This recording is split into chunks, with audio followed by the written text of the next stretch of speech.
धन्यवाद परमेश्वर का एक और बार आज के संध्या काल के इस समय परमेश्वर का धन्यवाद देते हैं कि आज उसके वचन में से हम कुछ बातों को फिर आगे सीख सकते हैं और उसके वचन की गहराइयों को फिर से हम समझ सकते हैं। जैसा कि आप जानते हैं, प्रकाशित वाक्य की पुस्तक में से हम लोग इन दिनों पढ़ रहे हैं और उसके अध्ययन को हम लोग कर रहे हैं। और बीते दिनों में हमने 17 लेसन्स कंप्लीट कर लिए और इन 17 लेसन्स में हमने 5 अध्याय पूरे किए और 6वें अध्याय की भी हमने कुछ पदों को, कुछ आयतों को पूरा कर लिया। परमेश्वर पिता का धन्यवाद हो प्रियो। 8वें वचन तक हम लोग पढ़ चुके हैं और उसकी गहराइयों को हम समझ चुके हैं। जहाँ परमेश्वर हमें सिखाना चाहता है, जिस प्रकार से हमें बताना चाहता है, उसी के वचन में कहाँ क्या लिखा हुआ है और प्रकाशित वाक्य की किताब में जो बातें लिखी हुई है उनका पुराने वचन में क्या रेफरेंसेस हैं और पहले के भविष्यवक्ताओं को, पुराने नियम के भविष्यवक्ताओं को किस प्रकार से परमेश्वर ने अपनी बातों को प्रकट किया था, लेकिन प्रकाशित वाक्य में आने के बाद उसको फिर से परमेश्वर ने रिपीट किया, कंफर्म किया और हम परमेश्वर की आत्मा की सहायता से उसको लिंक करके समझ पा रहे हैं। प्रभु का धन्यवाद देते हैं। आज हम 18वें लेसन में चलेंगे। 18वां लेसन जो है हमारा वो है प्रकाशित वाक्य 6वां अध्याय और उसके 9वें वचन से आगे, 9वें वचन से 11वें वचन तक ही हम आज ले पाएंगे। 9, 10, 11 इन 3 वचनों को ही हम पढ़ पाएंगे क्योंकि एक पर्टिकुलर थीम के ऊपर ये पैसेज है और उसके बाद जो है वो थीम चेंज होती है क्योंकि दूसरी मोहर, एक और मोहर खुलती है। 6वें अध्याय के 9वें वचन में इस प्रकार से लिखा है, 9वें, 10वें और 11वें वचन में, जब उसने 5वीं मोहर खोली तो मैंने वेदी के नीचे उनके प्राणों को देखा जो परमेश्वर के वचन के कारण और उस गवाही के कारण जो उन्होंने दी थी वध किए गए थे। उन्होंने बड़े शब्द से पुकार कर कहा, हे स्वामी, हे पवित्र और सत्य, तू कब तक न्याय ना करेगा और पृथ्वी के रहने वालों से हमारे लहू का बदला कब तक ना लेगा। उनमें से हर एक को श्वेत वस्त्र दिया गया और उनसे कहा गया कि और थोड़ी देर तक विश्राम करो, जब तक कि तुम्हारे संगी दास और भाई जो तुम्हारे समान वध होने वाले हैं उनकी भी गिनती पूरी ना हो ले। परमेश्वर अपने इस वचन पर पढ़े और सुने जाने पर आशीष दे और हम सबको परमेश्वर के प्रति आज्ञाकारी और प्रेम करने वाला बनाए। प्रियो, परमेश्वर का वचन, प्रकाशित वाक्य की किताब, अभी हम 6वें अध्याय में मोहरों के बारे में पढ़ रहे हैं। परमेश्वर पिता योग्य मेमने को यानी कि यीशु मसीह को यह अधिकार देते हैं कि वो पिता के हाथ से पुस्तक को ले ले और मोहरों को खोलता जाए। और हम देख रहे हैं प्रियो, अभी तक हमने 4 मोहरों के बारे में जाना। जैसे जैसे इन सील्स को यीशु मसीह खोलते गए वैसे वैसे कुछ चीज़ें होती गई और जो बातें होती गई हैं प्रत्येक मोहर के द्वारा, यीशु मसीह ने जब भी एक मोहर को खोला तो उस मोहर के खोले जाने से पृथ्वी के ऊपर कोई ना कोई विपत्ति, कोई ना कोई प्रॉब्लम, कोई ना कोई समस्या खड़ी हुई। और ये जो समस्या खड़ी हुई या जो विपत्ति आई, वो विपत्ति परमेश्वर के द्वारा अलाउ की गई। शैतान को और घुड़सवार को, जो शैतान के दूत की तरह से दिखाई देता है हमको, उसको ये अधिकार दिया गया परमेश्वर की ओर से। जैसे हमने पहले पढ़ा था कि यीशु मसीह को पकड़ने का अधिकार भी पिलातुस को पिता ने दिया था, परमेश्वर पिता ने दिया था, तभी वो पिलातुस जो है वो पकड़ पाया यीशु मसीह को। ठीक वैसे ही हर मोहर के खुलने के बाद परमेश्वर पिता इस पृथ्वी के ऊपर विपत्तियों को भेज रहे हैं और उसको भेजने का जो माध्यम है वो माध्यम शैतान को बना रहे हैं। शैतान के दूतों को और शैतान के स्वरूपों को परमेश्वर अलाउ कर रहे हैं कि वो जाएं और विपत्तियों को भेजें और विपत्ति क्रिएट करे, प्रॉब्लम्स क्रिएट करे इस पृथ्वी के ऊपर। एक एक करके परेशानियां आ रही हैं, एक एक करके परमेश्वर का न्याय, जो परमेश्वर का जजमेंट है वो एग्जीक्यूट हो रहा है हर मोहर में। हम ये देख रहे हैं। हमने ये भी देखा कि 6वां अध्याय जो है वो पूरे प्रकाशन का, अंत के दिनों की घटनाओं का एक शॉर्ट ट्रेलर है। एक छोटा सा छोटे से 17 पदों में 6वें अध्याय की परमेश्वर पिता ने यूहन्ना को पूरी इवेंट्स के बारे में बता दिया अंत के दिनों के। सो ये अंत के दिनों तक, जब तक कि परमेश्वर का न्याय यीशु मसीह करने नहीं आते, तब तक के इवेंट्स क्या होने वाली है। जब यीशु मसीह थे वहां से, जब यूहन्ना लिख रहा था, वहां से लेकर न्याय के दिन तक जो इवेंट्स होने वाली थी, उन इवेंट्स को 6वें अध्याय में ट्रेलर के रूप में बता दिया गया है। सो ये एक बर्ड्स आई व्यू की तरह हमको दिखाई देता है। ये भी हमने देखा था। आज हम देखते हैं ये 6वें अध्याय के 9वें वचन में कहता है कि यूहन्ना ने देखा कि 5वीं मोहर खोली गई। 5वीं मोहर जैसे ही खोली गई तो उस 5वीं मोहर के खोले जाने से सबसे पहले जैसे ही मोहर खुली तो उसने एक चीज देखी, और उसने क्या देखा कि वेदी के नीचे उनके प्राणों को देखा, जो परमेश्वर के वचन के कारण और उस गवाही के कारण जो उन्होंने दी थी वध किए गए थे। कुछ लोगों की आत्माएं, कुछ लोगों के प्राण वहां पे बताता है, कुछ लोगों के प्राण हैं जो वेदी के नीचे दिखाई देते हैं। ये प्राण क्यों है, ये प्राण क्यों वहां पर दिखाई देते हैं, किसके प्राण है ये प्राण जो हैं ये कुछ लोगों के प्राण हैं, उन लोगों के प्राण हैं जिनको वध किया गया। मतलब ऐसे लोग जिनको मार डाला गया, जिनको खत्म कर दिया गया, उनके प्राण वेदी के नीचे दिखाई दे रहे हैं यूहन्ना को। अब ये जो वध किए गए उसका कारण भी हमें नवा वचन बताता है, क्यों इनको जो है वध किया गया, क्यों इनको स्लॉटर किया गया, क्यों इनको किल किया गया, उसका भी कारण बताता है। इनको स्लेन करने का जो कारण है वो बताता है किस वजह से। वही बात देखिए, फिर से प्रकाशित वाक्य बार बार हमको इस चीज को रिपीट करती है ये किताब। यदि हम परमेश्वर के वचन और यीशु मसीह की गवाही के लिए खड़े होंगे तो हमें एक टेस्ट देना होगा अपने फेथ का, अपने विश्वास का। और परमेश्वर का वचन हमें पहले 3 अध्यायों में बता चुका है कलीसिया के लोगों को। परमेश्वर ये कहता है कि जो मुझे जानते हैं, जो मेरे फॉलोअर्स हैं, वो यदि मेरे नाम की गवाही के लिए प्राण देने तक विश्वास योग्य नहीं रहेंगे तो वो जीवन का मुकुट नहीं पाएंगे। और उस बात को यहाँ पर वो बताता है कि परमेश्वर के गवाह बन के खड़े हुए ये लोग, और दूसरी चीज बताता है परमेश्वर के वचन को लेकर खड़े रहे ये लोग।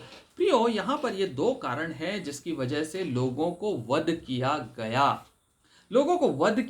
उनको किल किया गया, उनको स्लेन किया गया, बलिदान किया गया। मतलब वो मार्टर्स कहलाते हैं। सो मार्टर्स जो हैं या जो शहीद हैं परमेश्वर के, वो इस वजह से शहीद हुए क्योंकि उन्होंने परमेश्वर के वचन को थाम के रखा, उसको छोड़ा नहीं था, अपने प्राण देने तक वो विश्वास योग्य रहे। दूसरी बात, उन्होंने परमेश्वर के वचन को, जैसा परमेश्वर ने वर्ड ऑफ गॉड दिया, जैसा परमेश्वर ने वचन को दिया है वैसा ही लेकर वो लोगों के सामने खड़े हुए।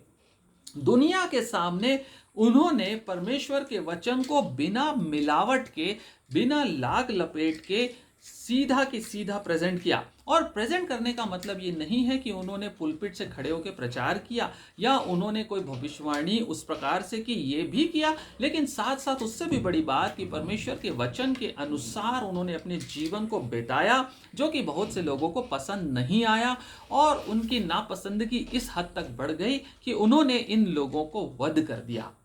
सो प्रियो, यहां पर यदि शॉर्ट में कहा जाए 9, 10 और 11 वचन जो हैं, ये वचनों पे यदि आप गौर करें तो ये वचन परमेश्वर के द्वारा हमें ये बात को बताते हैं। इस वचन में हमें ये पता चलता है कि ये जो 5वीं मोहर है ये एक बहुत बड़े क्लेश को दिखाती है।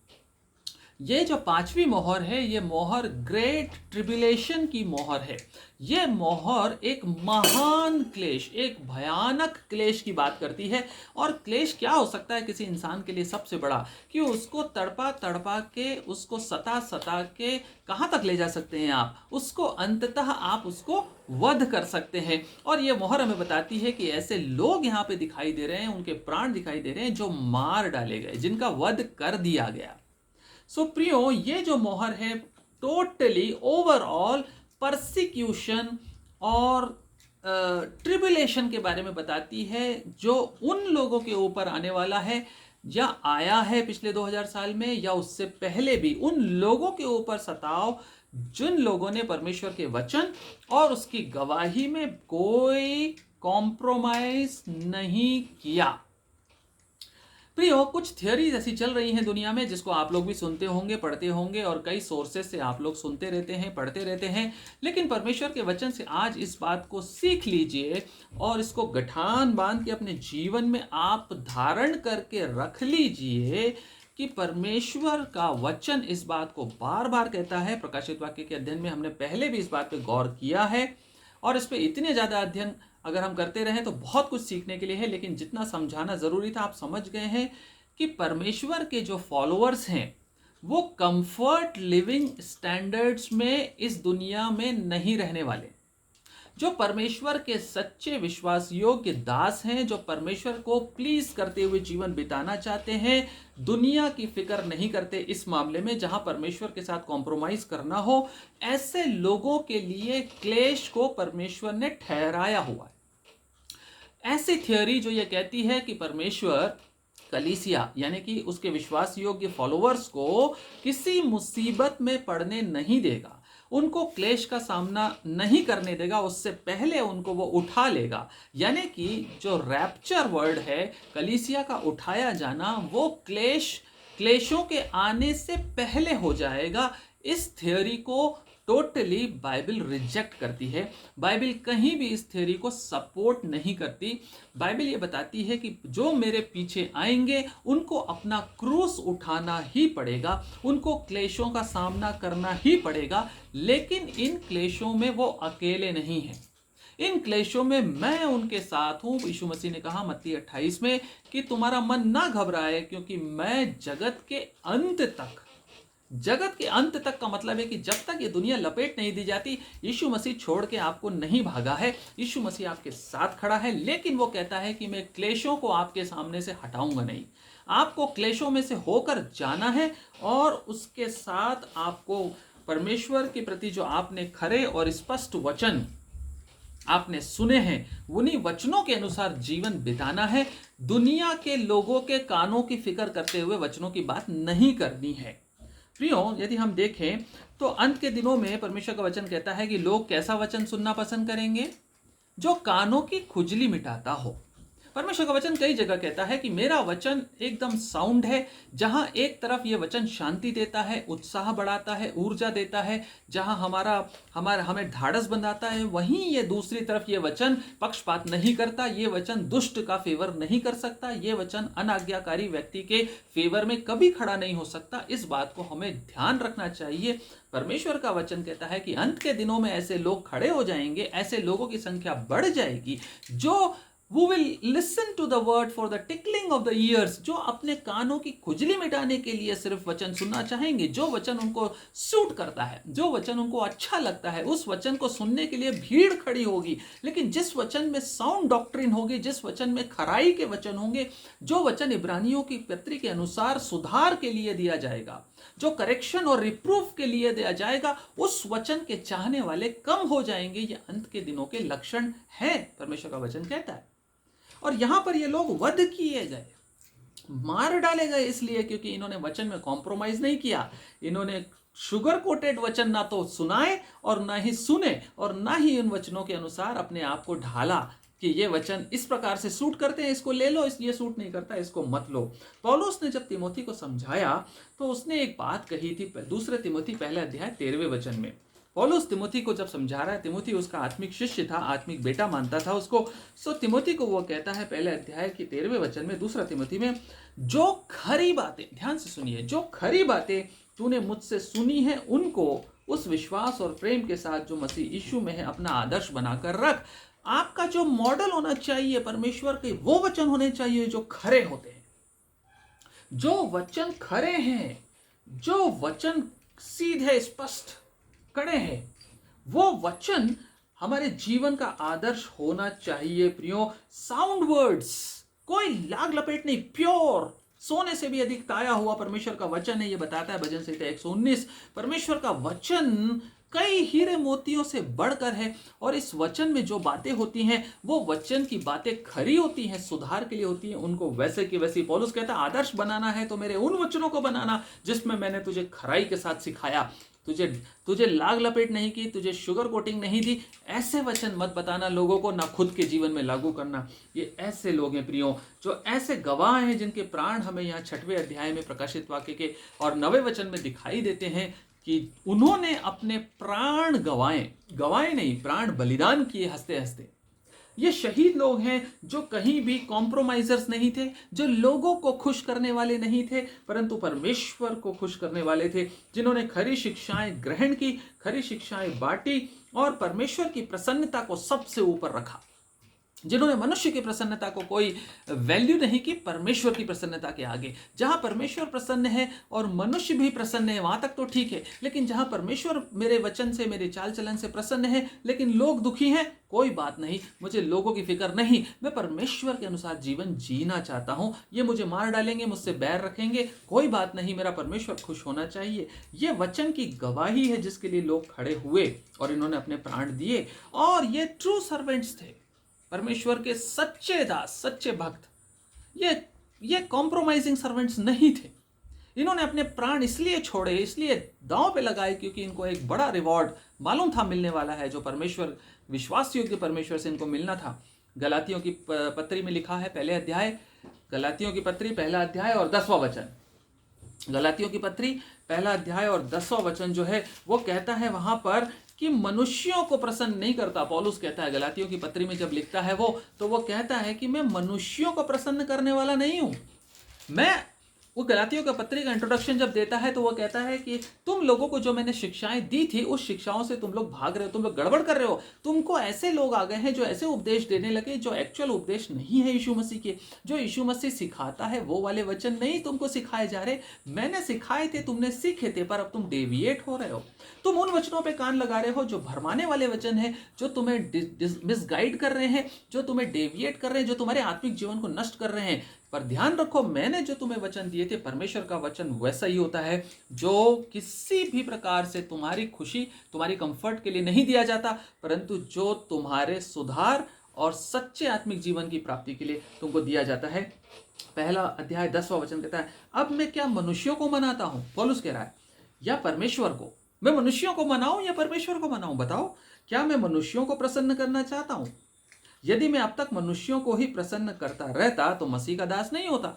यदि मैं मनुष्यों को प्रसन्न करता हूं किसी भी मोटिव से, किसी भी इंटरेस्ट से, मुझे कुछ मिल जाएगा, मुझे कुछ और मिल जाएगा, मेरे लोग आ जाएंगे, मेरे लोग के मेंबर्स बढ़ जाएंगे, या मुझे दान मिल जाएगा, या जो भी हो सकता है, मोटिव नहीं मालूम, पर किसी भी मोटिव की वजह से यदि मैं मनुष्यों को देखकर परमेश्वर की प्रसन्नता को भूल जाता हूं, परमेश्वर को दूसरे स्थान पर रख देता हूं, तो मैं गलती करता हूं, मैं फिर मसीह का दास नहीं हूं, पौलुस कहता है। और प्रियो, यीशु मसीह ने खुद कहा था कि जब तुम मुझे फॉलो करोगे तो क्या होगा।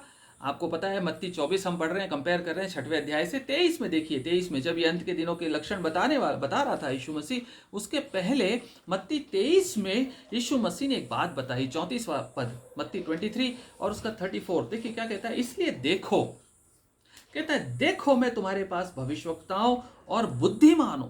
बुद्धिमान का मतलब है ऐसे लोग जो मेरी बुद्धि के अनुसार बुद्धिमान कहलाते हैं। जो बुद्धिमान का मतलब जो अनंत जीवन के लिए सोचते हैं, मतलब ऐसे लोग जो उससे नहीं डरते जो प्राणों की हानि करता है, पर उससे डरते हैं जो आत्मा की हानि कर सकता है। ऐसे बुद्धिमान लोगों को और शास्त्रियों को भेजता हूं। शास्त्री मतलब परमेश्वर के वचन के अनुसार बुद्धिमान शास्त्री, इनको मैं तुम्हारे बीच में भेजता हूं। किससे कह रहा है? ये कह रहा है शास्त्रियों और फरीसियों से, सो कॉल्ड शास्त्री और फरीसियों को से कह रहा है, और तुम उनमें से कुछ को मार डालोगे।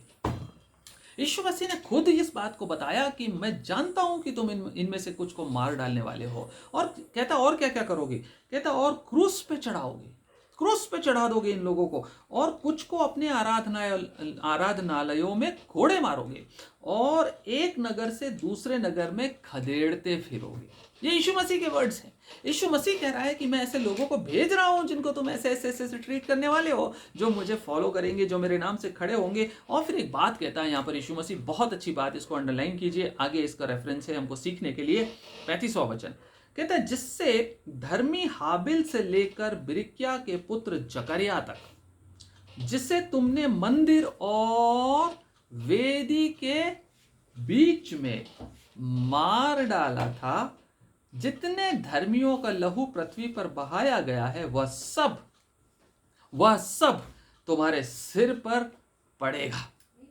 मैं तुमसे सच कहता हूं, ये सब बातें इस समय के लोगों पर आ पड़ेंगी। प्रियो, यीशु मसीह ने इस बात को क्लियर कर दिया, कोई डाउट नहीं रहने दिया। उसने कहा कि मैं लोगों को तुम्हारे बीच में भेज रहा हूं, जो बुद्धिमान लोग होंगे, जो शास्त्री और जो मेरे वचन के अनुसार चलने वाले लोग होंगे, उनके साथ तुम क्या करने वाले हो मैं बता रहा हूं। ये अंत के दिनों के बारे में यीशु मसीह बता रहा है। कह रहा है तुम उनको मार डालोगे, क्रूस पे चढ़ाओगे, तुम उनको कोड़े मारोगे और नगरों में इस नगर से उस नगर खदेड़ते फिरोगे। वो भागेंगे बेचारे, क्योंकि उनको इतना सताया जाएगा कि वो कॉम्प्रोमाइज नहीं करना चाहेंगे, तो उनको खदेड़ोगे, तुम भगाओगे मार मार के, परमेश्वर का वचन कहता है। और प्रियो, ये लोगों के बारे में यीशु मसीह ने पहले ही बता दिया। यहां पर ये बात जो मैंने आपसे अभी कही, 35वां वचन, इसका रेफरेंस है प्रकाशित वाक्य 6वें अध्याय से, जहां हम पढ़ रहे हैं 9वें वचन 10वें वचन में। जिससे धर्मी हाबिल से लेकर बिरकिया के पुत्र जकरिया तक, जिसे तुमने मंदिर और वेदी के बीच में मार डाला था, इनका लहू पृथ्वी पर बहाया गया, वह सब तुम्हारे सिर पे पड़ेगा। यही बात आती है आगे जब हम 10वां वचन पढ़ता है, 10वां वचन हम पढ़ते हैं। 10वां वचन क्या बोलता है? प्रकाशित वाक्य 6वां अध्याय 10वां वचन, एक प्रार्थना हो रही है यहाँ पे। ये जो मारे गए, वध किए गए जो दास हैं परमेश्वर के, वो एक प्रार्थना कर रहे हैं। वो क्या प्रार्थना कर रहे हैं? उन्होंने बड़े शब्द से पुकार कर, बड़े शब्द से चिल्ला कर एक प्रार्थना कर रहे हैं, हे स्वामी, हे पवित्र और सत्य, तू कब तक न्याय नहीं करेगा, कब तक न्याय ना करेगा, और पृथ्वी के रहने वालों से हमारे लहू का बदला कब तक नहीं लेगा। आप देख रहे हैं, अभी हमने पढ़ा मत्ती 23-35 में, वहां पर यीशु मसीह ने कहा कि इन लोगों का जो लहू है, धर्मियों का लहू कहां से कहां तक? हाबिल से शुरू करता है, हाबिल से लेकर जकरिया नबी तक। इन लोगों के का लहू, और जितने धर्मी मेरे नाम के लिए वध किए जाते हैं, इनके लहू का बदला तुम्हारे सिर पे पड़ने वाला है। यीशु मसीह ने पहले ही वार्न कर दिया था लोगों को, इस जगत के रहने वाले लोगों को। और प्रियो, ये लोग जो हैं, ये कौन से लोग हैं? यहाँ पर जो प्रार्थना हो रही 10वें वचन में, ये एक प्रार्थना है जो परमेश्वर पिता से इनके प्राण कर रहे हैं, और इसके साथ साथ वहां पर एक प्रश्नवाचक चिन्ह है, एक प्रश्नवाचक चिन्ह है, एक प्रश्न है। प्रश्न ये है कि कब तक करेगा प्रभु, कब तक करेगा तू? कब हमारा हिसाब किताब करेगा, कब हमारा बदला लेगा? बोलता है ना, देखिए कह रहा है तू कब तक न्याय ना करेगा, नंबर 1। नंबर 2 कहता है पृथ्वी के रहने वाले, मतलब वो लोग जो परमेश्वर के खिलाफ और शैतान के अनुसार जिन्होंने जीवन बिताया, पृथ्वी पे जिन्होंने मन लगाया, स्वर्गीय बातों पे मन नहीं लगाया, ऐसे लोगों से तू हमारे लहू का बदला कब तक नहीं लेगा? परमेश्वर पिता से एक गुहार लगाई जा रही है, पुकार लगाई जा रही है, और लिखा हुआ है बड़े शब्द के साथ चीख रहे हैं, बड़े शब्द के साथ ये चिल्ला कर कह रहे हैं कि हमारे लहू का बदला ले। इसका मतलब हमें इन लोगों ने सताया, इन्होंने हमें क्रूस पे चढ़ाया, इन्होंने हमें मार दिया, इन्होंने हमें कत्ल कर दिया, इन्होंने हमें क्या क्या यातनाएं दी प्रभु, तूने देखा नहीं क्या? तू हमारे इस न्याय, हमारे इस अत्याचार, हमारे इस लहू का बदला कब लेगा प्रभु तू? एक प्रश्नवाचक चिन्ह है। आप जानते हैं प्रियो, ये धर्मी लोग कौन से हैं जो इस प्रकार की प्रार्थनाएं कर रहे हैं, जिन्होंने परमेश्वर के वचन और उसकी गवाही के लिए अपने प्राणों को दिया? ये लोग जो हैं, ये इन लोगों की इस प्रकार की प्रार्थनाएं कहां से आ रही हैं? ये प्रार्थनाएं क्या, इस प्रकार की प्रार्थनाएं बाइबल में और भी हुई हैं क्या? यदि हम थोड़ा सा गौर करें, पुराने नियम में चलें, तो पुराने नियम में कुछ जगहों पर इस प्रकार की प्रार्थनाएं की गई हैं।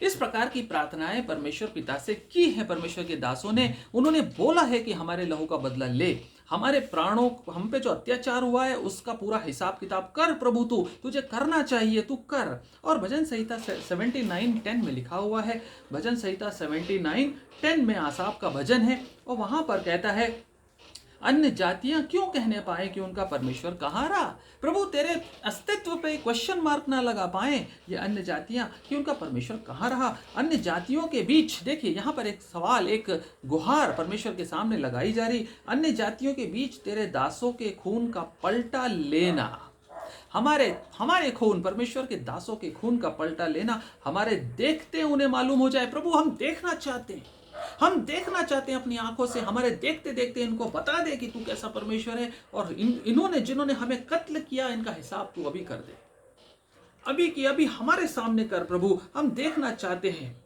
यही भजन संहिता 94 में एक और बात आती है। यदि आप देखें, यहां पर भी एक प्रार्थना है, भजन संहिता 94 में यदि पहले वचन से ही पढ़ना शुरू करें 7वें वचन तक, तो यही प्रार्थना हो रही है। हे यहोवा है बदला लेने वाले परमेश्वर, हे यहोवा है बदला लेने वाले परमेश्वर, हे बदला लेने वाले परमेश्वर, 2 बार बोलता है, हे बदला लेने वाले परमेश्वर अपना तेज दिखा, हे पृथ्वी के न्याय उठ और घमंडियों को बदला दे। हे यहोवा दुष्ट लोग कब तक डींग मारते रहेंगे?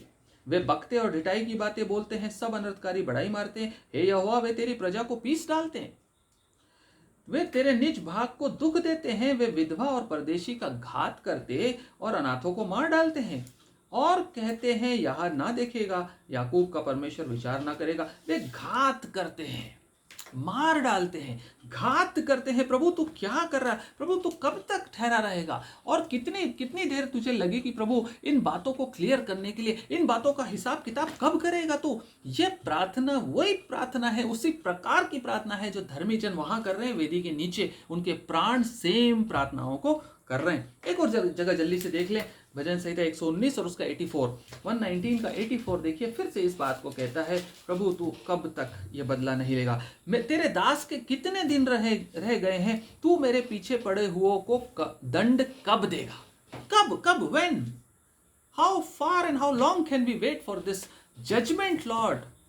When are you going to take your revenge, your vengeance? तू कब बदला लेने जा रहा है प्रभु? ये प्रार्थना करने वाले धर्मी लोग कौन से हैं? आपको क्या लगता है प्रियो? यदि हम इस प्रकार की प्रार्थनाएं आज करें, एक बात सोच के देखिए, ये अध्ययन है। अध्ययन हमारे लिए लागू होता है जब तक हम जीवन में परमेश्वर की शिक्षाएं और उसके वचन की बातों को लागू ना करें, कोई फायदा नहीं है अध्ययन करने का। आप बताइए, क्या ये प्रार्थनाएं इस प्रकार की धर्मी लोगों को आज करनी चाहिए? क्या मुझे परमेश्वर पिता बदला लेना उसका काम है? परमेश्वर का वचन कहता है बदला वही लेता है, वो जस्टिफाई करता है, वो हमारे ऊपर किए गए अत्याचार या हमारे ऊपर अधर्म की वजह से किए गए सताओं के बदले में परमेश्वर डेफिनेटली हिसाब किताब करेगा। परमेश्वर दुष्टों को छोड़ने वाला नहीं है, दुष्टों के साथ परमेश्वर पूरा हिसाब किताब करने वाला है। लेकिन प्रश्न ये उठता है कि क्या हम ऐसी प्रार्थनाएं करें कि प्रभु जल्दी से हिसाब किताब कर? बताइए एक बार सोच के, क्या ऐसी प्रार्थनाएं हमें आज के दिन करनी चाहिए? ये पुराने नियम की रेफरेंसेस हैं। नए नियम में कहीं भी इस प्रकार की प्रार्थनाएं दिखाई नहीं देती है। मेरी पुकार, मेरी चिल्लाहट, मेरे बड़े शब्द की पुकार, मेरी प्रार्थनाएं ऐसी नहीं होनी चाहिए। क्यों नहीं होनी चाहिए? क्यों नहीं होनी चाहिए मेरी प्रार्थना इस प्रकार की? इसलिए क्योंकि ये लोग जिन्होंने इस प्रकार की प्रार्थनाएं की, उन्होंने यीशु मसीह को नहीं देखा था, उन्होंने यीशु मसीह के बलिदान को नहीं देखा था। वो व्यवस्था को देखने वाले और व्यवस्था पे चलने वाले और व्यवस्था के ज्ञाता थे।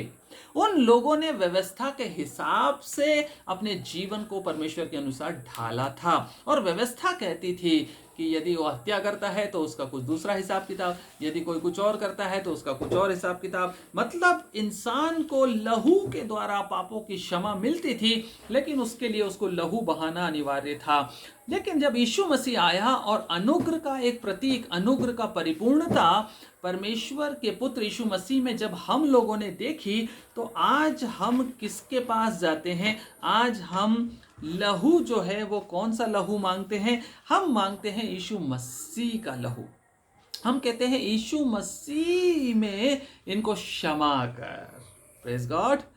आज के दिन हमारी प्रार्थना ये होती है, प्रभु हमारे ऊपर जो कुछ भी अत्याचार, जो कुछ भी सताव, जो कुछ भी परेशानी हुई है, इसका बदला प्रभु तू इन्हें मत देना। इसके बदले में इन्हें हम माफ करते हैं, क्योंकि तूने भी हमारे अपराधों को माफ किया है। ये हमारी प्रार्थनाएं होती हैं। इसका मतलब क्या हुआ? आपको क्या समझ में आ रहा है?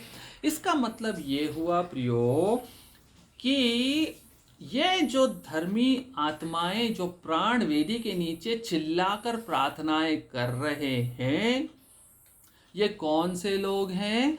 कौन से लोगों के प्राण हैं? ये उन लोगों के प्राण हैं जो पुराने नियम में वध किए गए। यीशु मसीह के आने से पहले, कलीसिया स्थापित होने से पहले जिनको मार डाला गया, दुष्ट शैतान के प्रतीकों ने, शैतान के पोजीशन में पड़ी हुई जातियों के द्वारा जिन लोगों को कत्ल किया गया परमेश्वर के नाम की वजह से, ये उन धर्मी जनों के प्राण हैं। अभी हमने पढ़ा मत्ती 23:35 में, क्या पढ़ा हमने? कहां से लेकर कहां तक? हाबिल से लेके जकरिया तक। राइट? आप समझ रहे हैं? थोड़ा सा अनडिवाइडेड अटेंशन के साथ समझिएगा, सुनिएगा। हाबिल से लेकर जकरिया तक के लोगों के लहू का बदला तुम्हारे सिर पे पड़ेगा। उस समय जब यह वचन लिखा गया प्रकाशित वाक्य यूहन्ना के द्वारा, तब तक केवल 60-65 साल हुए थे कलीसिया को स्थापित होकर यीशु मसीह के बाद। और यीशु मसीह के बाद इतने लोग इस समय तक, जब यह किताब लिखी गई, वध नहीं हुए थे उसके नाम के लिए। हुए थे पर बहुत कम थे, लेकिन बहुतेरे थे जो हाबिल से लेके जकरिया तक वध हो चुके थे। इसीलिए ये पुराने नियम के संत, पुरानी व्यवस्था के समय जिन्होंने जीवन बिताया, उन संतों की प्रार्थनाएं हैं कि तू हमारे लहू का बदला कब लेगा। क्यों? इसको हम स्पष्ट यदि करना चाहें और क्लियर, तो इब्रानियों की पत्री पढ़ना चाहिए, 12वां अध्याय। इब्रानियों की पत्री 12वां अध्याय कहता है, आज हम मूसा के पास नहीं जाते, आज हम उस पर्वत सीने पर्वत के पास नहीं जाते, आज हम दूसरे किसी के लहू के पास नहीं जाते, आज हम किसके पास जाते हैं? आज हम सिय्योन पर्वत पे जाते हैं, आज हम यीशु के पास जाते हैं, आज हम उस मध्यस्थ के पास जाते हैं जिसका लहू हमें सब प्रकार की बातों से छुड़ाता और हमारे सब अधर्मों को क्षमा करता है। इब्रानियों 12 उसका 21वां वचन, इब्रानियों 12 21वां वचन से आगे पढ़िए, क्या लिखता है? 18 से पढ़ते हैं। इब्रानियों 12 उसके 18 से आगे पढ़ते हैं। तुम तो उस पहाड़ के पास जो छुआ जा सकता था और आग से प्रज्वलित था और काली घटा और अंधेरा और आंधी के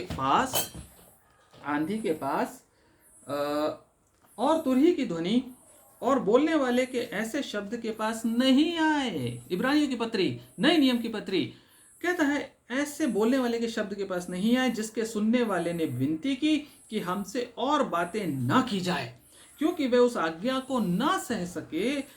यदि कोई पशु भी पहाड़ को छुए तो उस पर पथराव किया जाए। 21वां वचन, और वह दर्शन ऐसा डरावना था कि मूसा ने कहा, मैं बहुत डरता और कांपता हूं। पर देखिए 22वें से हमारे ऊपर लागू होता है 22वां वचन, पर तुम, हेलो, नए नियम, नई वाचा के वारिस, जिसके हृदय पे परमेश्वर ने अपनी आज्ञाओं को लिखा, अपनी पटियां, जिसके पत्थर के ऊपर परमेश्वर ने अपनी वाचा को नहीं लिखा, हमारे हृदय के ऊपर परमेश्वर ने अपनी वाचा को लिखा। हम नई वाचा के वारिस हैं यीशु मसीह में, जो हमारा मध्यस्थ है। हमारे लिए क्या कहता है? हमें ऐसी प्रार्थनाएं नहीं करनी। ऐसी प्रार्थनाएं पुराने नियम के लोग करते थे और वो अपनी जगह सही थे, क्योंकि उन्होंने वही चीज देखी थी। लेकिन नए नियम का वारिस हम, ये ऐसा होना चाहिए, तुम सिय्योन के पहाड़ के पास और जीवते परमेश्वर के नगर स्वर्गीय यरूशलेम के पास और लाखों स्वर्गदूतों और उन पहिलौठों की साधारण सभा और कलीसिया जिनके नाम स्वर्ग में लिखे हुए हैं और सबके न्यायी परमेश्वर के पास और सिद्ध किए हुए धर्मियों की आत्माओं, उन आत्माओं के पास। हम परमेश्वर के सिंहासन का स्वरूप पढ़ चुके हैं प्रकाशित वाक्य के पुराने अध्यायों में। कैसा स्वरूप है? वहाँ 24 प्राचीन हैं, 4 प्राणी हैं, वहाँ पे करूब और साराप हैं, वहाँ पर परमेश्वर का वैभव है, उसका ऐश्वर्य, उसकी महिमा है। और उसके पास जब हम जाते हैं तो कैसे जाते हैं? 24वां वचन, नई वाचा के मध्यस्थ यीशु और छिड़काव के उस लहू के पास आए हैं, जो आए हो, जो किससे बेटर है? प्रेज द लॉर्ड, जो हाबिल से के लहू से उत्तम बातें करता है। प्रेज द लॉर्ड, क्लियर हुआ आपको? हाबिल से लेके जकरिया तक का लहू बदला लेने की बात करता है। और उत्पत्ति में इस प्रकार से लिखा हुआ है 4:10 में, परमेश्वर कहता है कि हाबिल का लहू चिल्ला रहा है। उत्पत्ति 4:10 में क्या लिखा है? तेरा भाई हाबिल जिसको तूने मार दिया, उसका लहू भूमि पर से चिल्ला के बोल रहा है कि मेरा बदला ले। हम उस हाबिल के लहू से उत्तम लहू के पास आ गए और वो लहू यीशु मसीह का लहू है। वो लहू यीशु मसीह का लहू है। प्रियो 4:10 कहता है, उसने कहा तूने क्या किया है, तेरे भाई का लहू भूमि से मेरी ओर, परमेश्वर की ओर चिल्ला रहा है, जैसे ये प्रकाशित वाक्य 6:9 में चिल्ला रहे हैं, मेरी ओर चिल्लाकर मेरी दुहाई दे रहा है, मेरे खून का बदला ले। मेरे खून का बदला कब लेगा?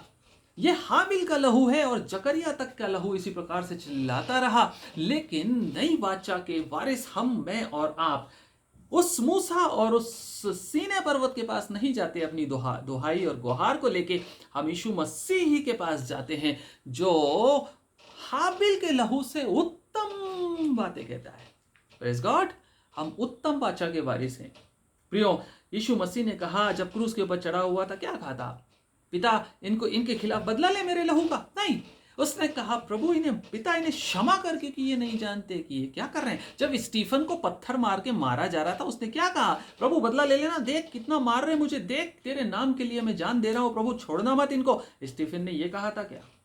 स्टीफन ने कहा था कि मेरे पाप का, मेरे ऊपर जो ये पाप कर रहे हैं, इसका दंड इन पर मत डालना। प्रेरितों के काम 7:60 7:60। स्टीफन चिल्ला के कह रहा था और उसका चेहरा चमक रहा था, है ना? प्रेरितों के काम 7:60 में क्या कहा? फिर घुटने टेक कर ऊंचे शब्द से ये भी चिल्ला रहा है, ऊंचे शब्द से ये लोग भी चिल्ला रहे हैं जो वेदी के नीचे, कह रहा पुकारा है प्रभु, यह पाप उन पर मत लगाना प्रभु, don't keep this charge on against them. प्रभु ये चार्ज उनके अगेंस्ट मत लगाना। और यह कहकर वो सो गया। स्टीफन मरने के पहले जो प्रार्थना कर रहा है, यीशु मसीह के समान, उसका असली फॉलोअर। प्रियो, हम भी उसके फॉलोअर हैं, हमें भी इसी प्रकार से करना है। वध किए गए धर्मी लोग जो प्रकाशित वाक्य के 6वें अध्याय में दिखते हैं, वो ओल्ड टेस्टामेंट के सेंट्स हैं। वो ऐसे दास हैं जो हाबिल से लेकर जकरिया तक बलिदान किए गए, मारे गए, परमेश्वर के वचन के लिए खड़े रहे, ये पुकारते हैं, चिल्लाते हैं। प्रियो, एक बात बहुत अच्छी सीखने की यहाँ पर, क्या यही धर्मी जन है जो उस वेदी के नीचे से चिल्लाएंगे? नहीं। प्रियो, 10वें वचन में कहता है, 11वें वचन में कहता है,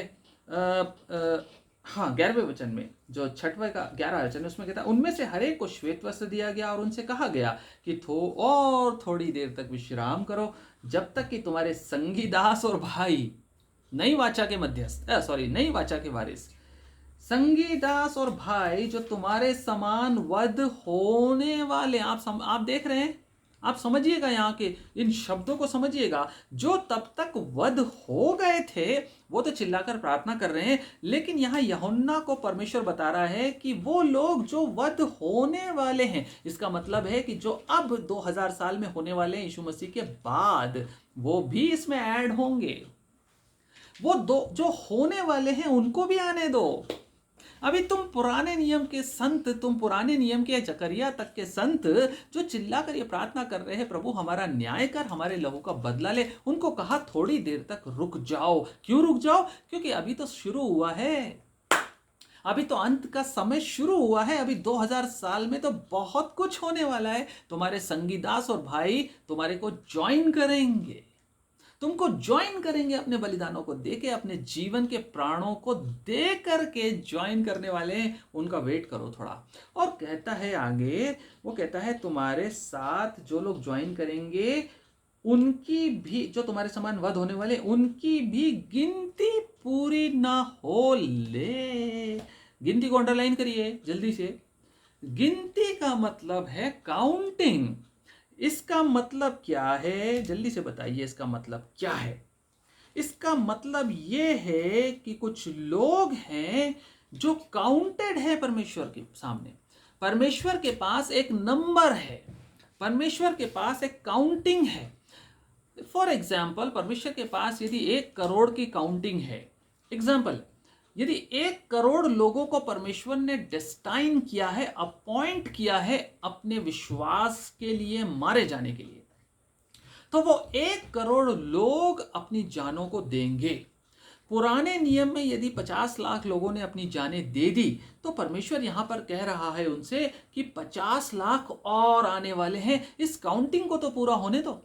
तुम्हारे संगी दास जो नए अंत के समय में जो नए नियम की वाचा के वारिस हैं, ये नए जिनका मध्यस्थ यीशु मसीह है, ये लोग भी अपने प्राणों को देंगे। और मैं तो काउंट कर रहा हूं, एवरीडे मैं काउंट कर रहा हूं। जब भी कोई परमेश्वर का दास मारा जाता है वो काउंटिंग बर्थ करता रहता है। परमेश्वर की काउंटिंग जैसे ही पूरी होगी, परमेश्वर का वो नंबर जैसे ही अचीव होगा, मामला रफा दफा खत्म होने वाला है। परमेश्वर उस काउंटिंग का वेट कर रहा है जिस काउंटिंग के लिए आप और मैं ठहराए गए। न जाने हम में से कौन है जिसको परमेश्वर के लिए अपने प्राणों को देना है। और जो प्राणों को देते जाएंगे वो उस काउंटिंग में ऐड होते जाएंगे जो परमेश्वर जानता है। उस नंबर के पूरा होते ही परमेश्वर के न्याय का दिन आ जाएगा। यह लहू का बदला तब लिया जाएगा जब काउंटिंग पूरी होगी। प्रियो, जो पुराने नियम के संत हैं, जो दास हैं, वो चिल्लाकर कह रहे हैं कब करेगा। परमेश्वर जवाब दे रहा है तब करूंगा। परमेश्वर कहता है आने दो, अभी और आ रहे हैं तुम्हारे भाई बहन, अभी तुम विश्राम करो और उनकी गिनती पूरी होने दो। और प्रियो, ये धर्मी लोग जो है 2000 सालों में मारे गए। ये 2000 सालों में बहुत से परमेश्वर के फॉलोवर्स, उसके चेले, उसके डिसाइपल्स मारे गए हैं, वध किए गए उसके नाम और उसके वचन की गवाही के लिए, उसके वचन के लिए और उसकी गवाही के कारण बलिदान हुए हैं। ये काउंटिंग बढ़ाते जा रहे। आज के दिन यदि हम देखें तो आने वाले समय में और भी हैं जो परमेश्वर के नाम के लिए अपने प्राणों को बलिदान करेंगे। और ये गिनती पूरी नहीं हुई है अभी तक, ये गिनती अभी तक पूरी नहीं हुई। इसलिए परमेश्वर जो है कहता है ठहरो। प्रियो, अब हम आते हैं इस पैसेज की 9 से 11 तक का जो पैसेज है, इसकी थीम पे। मुख्य थीम क्या है? इसकी मुख्य थीम ये है प्रियो कि ये गिनती अभी तक पूरी नहीं हुई। इसका मतलब है ये गिनती पूरी होने के लिए क्या करना होगा? जल्दी से बताइए। ये गिनती पूरी करने के लिए चर्च को और उसके फेथफुल सर्वेंट्स को किसका सामना करना है?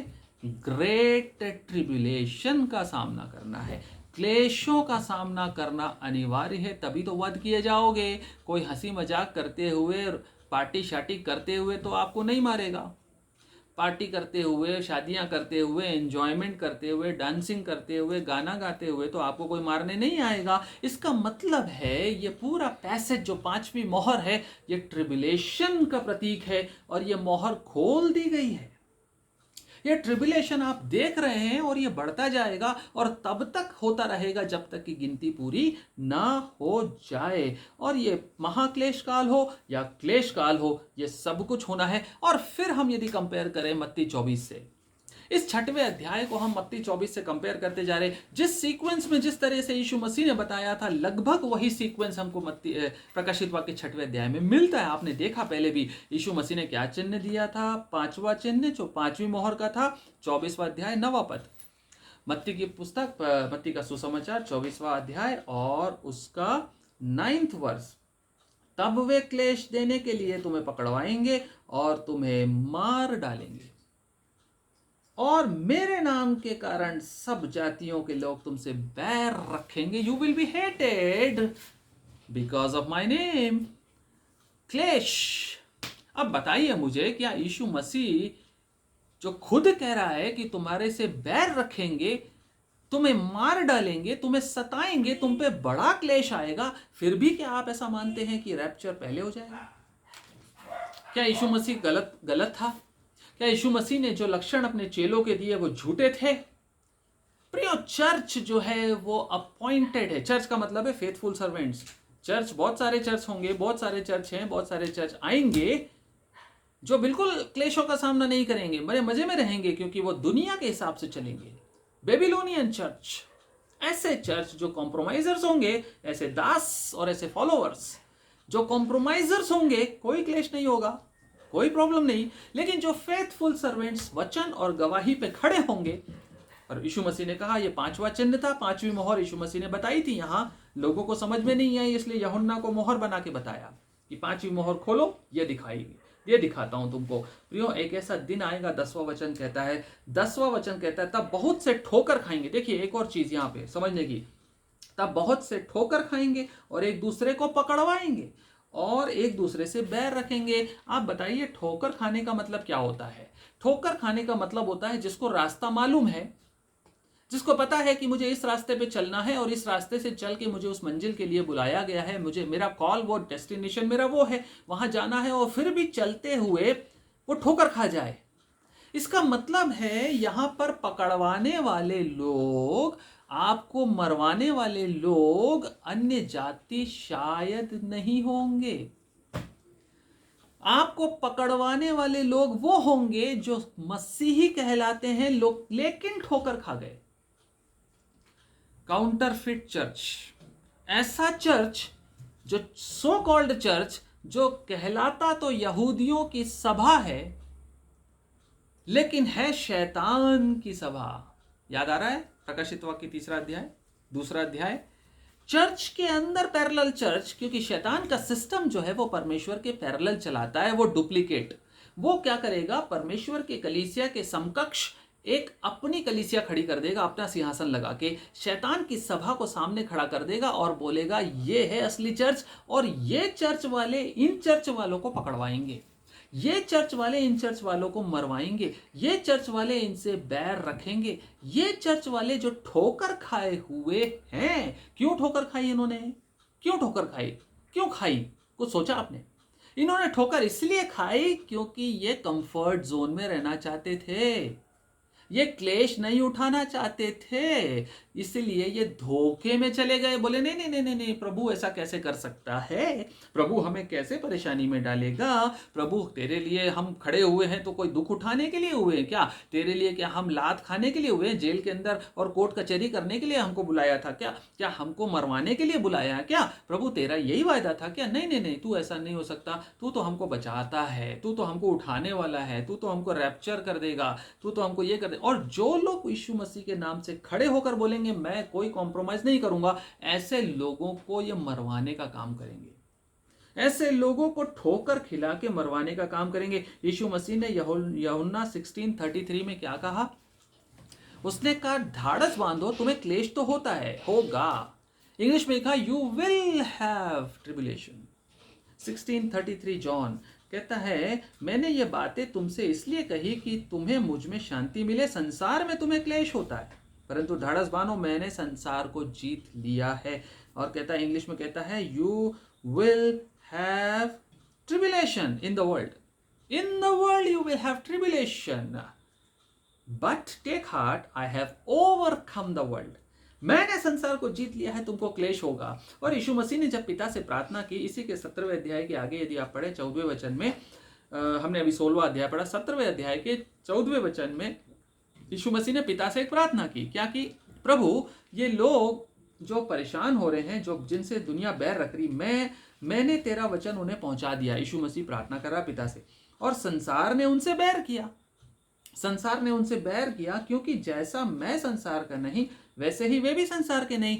उसके आगे यीशु मसीह क्या प्रार्थना कर रहा है? क्या उसके आगे यीशु मसीह ये कह रहा है कि प्रभु उनको उठा ले, पिता ये बहुत बैर में है, बेचारे बहुत परेशान हैं, बहुत सताए जा रहे हैं, बहुत क्लेश है इनके ऊपर, प्रभु ये मुझसे देखा नहीं जाता, तू कैसे देख रहा है, इनको उठा ले, रैप्चर कर दे इसी टाइम। ये कहा क्या कहा स्पेसिफिकली यीशु मसीह ने प्रार्थना में? 15वां वचन कहता मैं ये विनती नहीं करता हूं, मैं ये विनती नहीं करता कि तू उन्हें जगत से उठा ले, प्रभु मैं ये विनती नहीं करता कि रैप्चर करवा दे अभी, या क्लेशों के आने के पहले संसार इनसे जब बैर रख रहा है, इनको उठा मत, लेकिन इनको बचा के रख, परंतु यह कि तू उन्हें उस दुष्ट से बचाए रख। ये हमारा मोटिव होना चाहिए, ये हमारी प्रार्थना होनी चाहिए जो यीशु मसीह ने पिता से की कि प्रभु क्लेश हमारे ऊपर आएंगे, लेकिन इन क्लेशों में तू हमें रैप्चर मत कर, तेरी इच्छा जब तू करना, लेकिन जब तक ये क्लेश हैं हमें बचा के रखना बुराई से, हमें इन दुष्ट की शक्तियों से बचा के रखना। प्रभु हम तैयार हैं तेरे लिए जान देने को, हम तैयार हैं तेरे लिए अपने आप को खत्म करने को, लेकिन तू हमें इनसे रैप्चर करके बचा, में भगा मत लेना, कहीं हमें कहीं दुनिया से अलग मत ले जाना, जगत से, लेकिन हमें इन्हें सामना करने की ताकत देना। और प्रेरितों के काम में प्रेरितों ने भी यही बोला। प्रेरितों ने क्या कहा? स्वर्ग के राज्य में कैसे प्रवेश करना है? बहुत क्लेश उठाकर, बहुत क्लेशों के बीच में से। 14-22 प्रेरितों के काम कहता है, प्रेरितों के काम 14वां अध्याय और उसका 22 वर्ष कहता है हमें क्लेशों को उठाकर स्वर्ग के राज्य में प्रवेश करना है, राइट? ओके, सो ट्रिबुलेशन, यहां पर प्रियो आखिरी बात कहकर मैं यह समाप्त करना चाहूंगा। जो ट्रिबुलेशन है वो क्या है? ट्रिबुलेशन, आपको थोड़ा सा फर्क फिर से समझ लीजिए, एक बार हमने शुरू में भी अध्ययन किया था, आप भी समझ गए होंगे, एक बार रिपीट कर देते हैं। ये जो थीम है ट्रिबुलेशन की थीम है, क्लेशों की थीम है। क्लेश जो है, जहां भी क्लेश शब्द आया है, अक्सर ज्यादा जगहों पर बाइबल में क्लेश का मतलब है मनुष्यों के ऊपर अत्याचार, मनुष्यों के ऊपर सताव।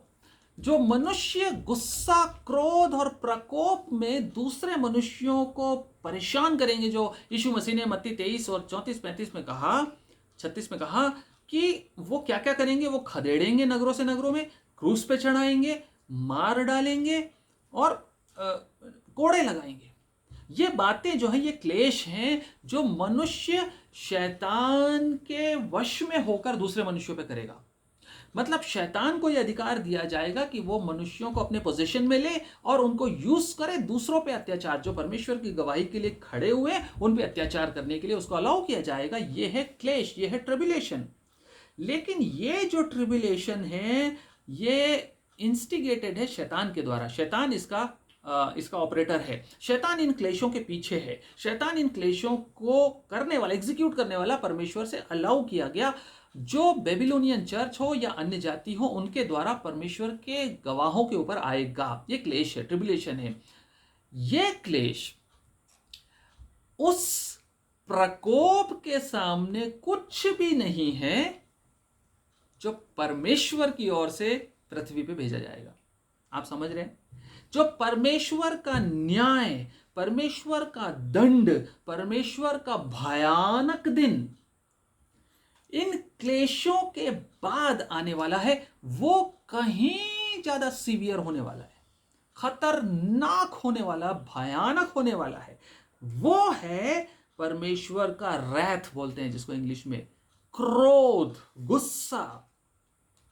ये क्लेश जो है ये दिनों के हिसाब से हैं। 7 साल का क्लेश बताता है, 1200 दिन समथिंग दिन है। 7 साल, 3.5 साल का एक क्लेश काल, 3.5 का दूसरा महाक्लेश काल। इस प्रकार से ये क्लेशों का समय है, ड्यूरेशन है। लेकिन इसके बाद जो आने वाला है शॉर्ट टाइम का है लेकिन भयानक है, वो है परमेश्वर का प्रकोप। प्रियो, हमारे लिए ये शिक्षा है इस पैसेज में, सबसे बड़ी सीखने की बात, कि हम दुनिया के क्लेशों से ना घबराएं, परंतु किससे घबराएं? इस परमेश्वर के प्रकोप से हम डरें, क्लेशों से नहीं डरें। जो दुनिया में मनुष्यों के द्वारा अत्याचार और क्लेश आने वाला है, उससे घबराने डरने की जरूरत नहीं है। यदि यहां डर गए और कॉम्प्रोमाइजर्स बन गए और परमेश्वर को रिफ्यूज कर दिया, तो जो बाद में आने वाला है उसमें नहीं बचेंगे। वो ज्यादा सीवियर है, इटर्नल है, हमेशा के लिए नष्ट करने वाला है। उस प्रकोप से डरो। प्रियो, ये जो पैसेज है ये ट्रिबुलेशन की बात करता है। प्रकाशित वाक्य 6वां अध्याय 9, 10, 11, 5वीं मोहर। ट्रिबुलेशन जो परमेश्वर के दासों पर, विश्वास योग्य दासों पर आने वाला है, उनकी बात करता है। ये वध किए गए जाने वाले और जो किए गए लोग हैं उनकी बात करता है। इस ट्रिबुलेशन के लिए हम तैयार रहें। ये मोहरें चल रही, खुल गई, ये मोहरें खुल चुकी, 5वीं मोहर खुल चुकी। 2000 साल में बहुत से परमेश्वर के दासों को कत्ल किया गया है, लेकिन अभी भी गिनती पूरी नहीं हुई है। 10वां वचन कहता है बार बार उनकी गिनती पूरी हो जाने दे। 11वां वचन कहता है गिनती पूरी होने तक ठहरे रहना। ये गिनती पूरी होने का समय है। प्रियो, परमेश्वर ऐसा अनुग्रह दे कि हम भी उसके नाम के लिए, उसकी गवाही के लिए अपने प्राणों को बलिदान करने से पीछे ना हटे, बल्कि अपने आप को धन्य समझे कि हम उस गिनती में एक नंबर जोड़ रहे हैं अपने जान को देकर, जो परमेश्वर जिसका बदला लेने जा रहा है। परमेश्वर उसका हिसाब किताब डेफिनेटली करेगा। हम ऐसी प्रार्थना नहीं करते, हमें मरते दम तक यही प्रार्थना करनी है, प्रभु जैसे तूने अपने विरोधियों को, सताने वालों को माफ किया, हम भी माफ करते हैं प्रभु। बाकी तेरा काम है, तू किससे क्या डील करता है ये तेरा परव्यू है प्रभु। तू ही इस योग्य है कि तू बदला ले। हम बदला नहीं ले सकते और ना ही हम इसकी प्रार्थना करते हैं तुझसे कि तू बदला ले। हम कहते हैं प्रभु इन्हें क्षमा कर, लेकिन परमेश्वर अपने तरीके से इन चीज़ों को हैंडल करेगा आने वाले समय में। प्रियो, परमेश्वर उन समयों के लिए हमारी आत्माओं को तैयार करे। हमें ऐसा फजल दे कि हम इन वचनों की गहराइयों को पकड़ के रखें, क्योंकि ये बातें हमें पहले से बता दी गई क्या होने जा रहा है। सो परमेश्वर इन वचनों पे आशीष दे और आप सबको इनके लिए तैयार करे।